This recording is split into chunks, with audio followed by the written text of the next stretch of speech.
Hi, this is Mark Reinhardt for God Consent Podcast, the Libertarian of the group, with some thoughts on the Christmas terror plot over Detroit.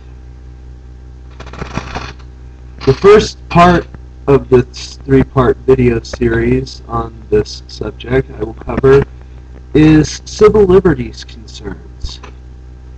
Now, being a person who loves my civil liberties and my Constitution, we have to think about a few things for a moment as the new rules from TSA take place.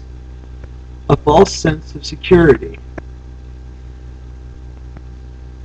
Well, what do I mean by a false sense of security? Well,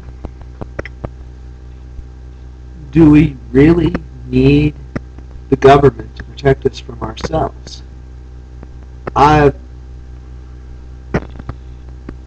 Ever since Homeland Security was created under the previous administration under George W. Bush, there have been mess-ups after mess-ups after mess-ups.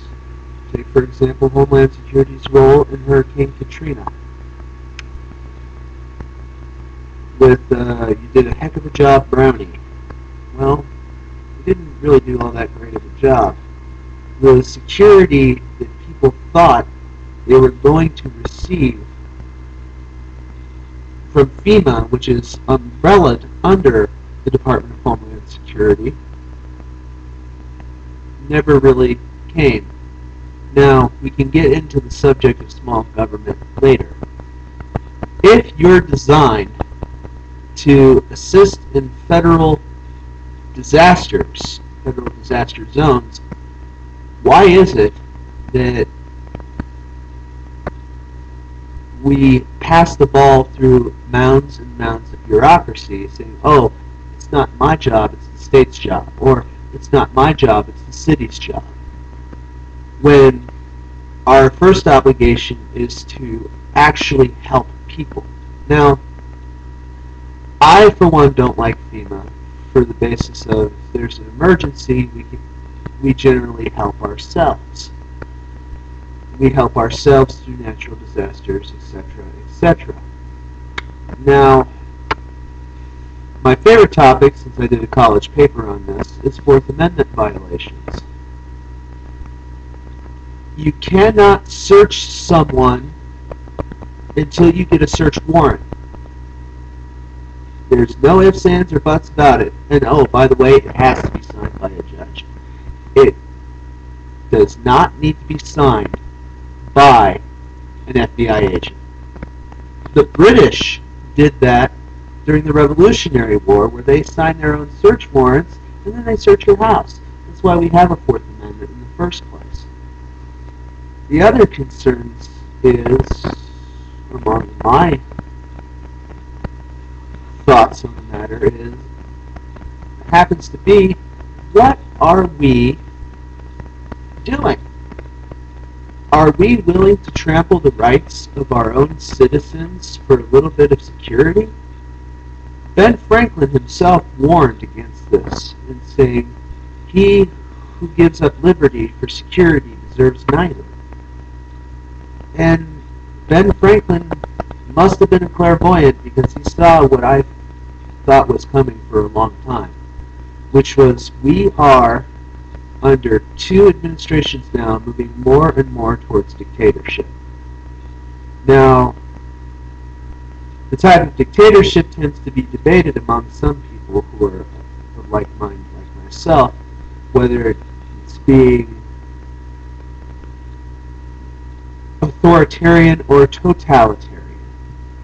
For me, I'm going into journalism school at some point. I see it more as totalitarian with the way that there's a media blackout on everything else in the world. A perfect textbook example of that would be the Michael Jackson coverage. Now, moving on from anything involving media, the question then we have to ask ourselves is, who are we to actually profile people people on the basis of outward appearance. If you're going to do a true criminal profiling, at least follow the behavioral analysis unit model. You would then be able to see the weird quirks and mannerisms. I generally don't agree with that profiling, but at least it's better than doing it on outward appearance. And I'm referring to FBI profilers in this instance. The next thing I wanted to cover is how do we define liberty in the 21st century?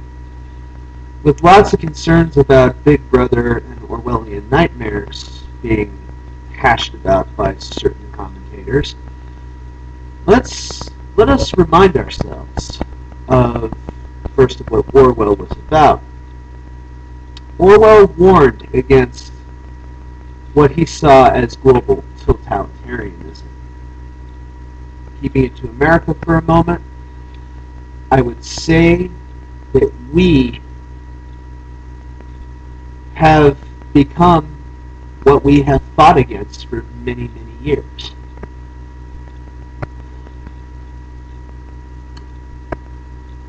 That is the question that scholars need to debate, is how do we define liberty?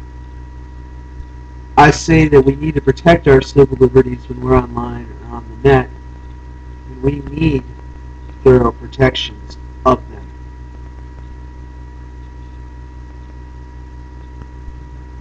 The line that does not need to be crossed. After talking about Fourth Amendment, a false sense of security, even potential human rights violations, I mean, that was the thing that scared me with the Military Commissions Act, was someone could just say, hey, you look like a terrorist, and you disappear. Having read that bill, it scares me the potential of where we could be heading with that. I apologize about the screen. My camera doesn't seem to be working on that well. And addressing some final points on all these four topics touched on. One, we don't really know the full extent to how far we're willing to give stuff up. I mean, people in Eastern Europe felt the tyranny of the secret police, the Stasi, the KGB, the just about any other Eastern European secret police agency you could think of. And those who have survived Germany during World War II know the horrors of the Gestapo. And if it's any indication of how scary historical parallels are becoming, Gestapo translates into English Homeland Security. Just some thoughts. Feel free to comment if you'd like. Rate this video however you want to. This is Mark, for God Consent.